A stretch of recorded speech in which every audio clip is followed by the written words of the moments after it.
So mga ka-surprise, nandito na naman ang iyong rakiterang ina, discarding ina, etc.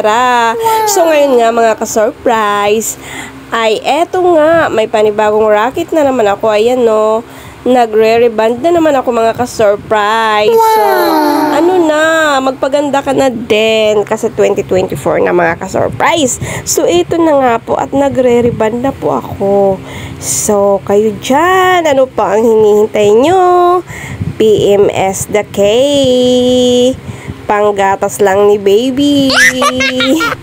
So, tingnan nyo mga ka-surprise. O, diba? Ayan. Tapos na yan. Sobrang ganda na ng buhok niya. O, diba? Para lang siyang 16 years old. Charot.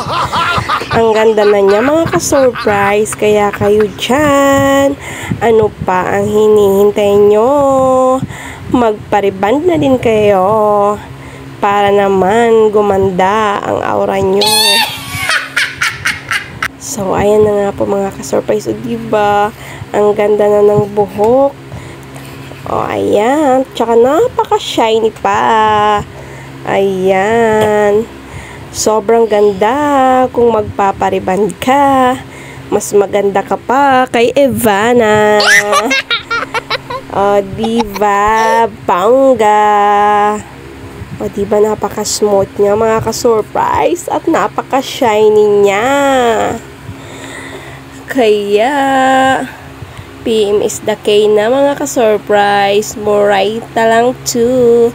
Super affordable. So, ano pa ang hinihintay mo mga ka-surprise? Arat na, magpaganda ka para sa iyong asawa. Hindi sa asawa ng iba. Ay hala, sorry. Joke lang yan mga ka-surprise. Ang mga joke ko ay wag nyo namang seryosohin.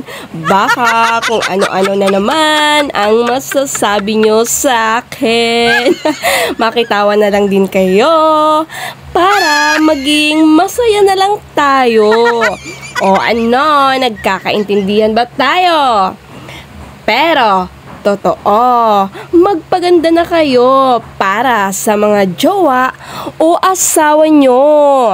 Para naman minsan sa buhay nila, para na silang nanalo sa loto. Wow! Dahil sa pagpapaganda nyo, proud na proud silang sabihin na, asawa ko to. O diba?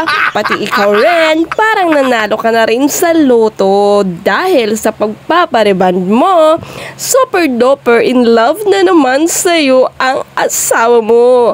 O, saan ka pa? Magpariband ka na. Baka maunahan ka na naman ng iba. Nga ka sa beauty niya.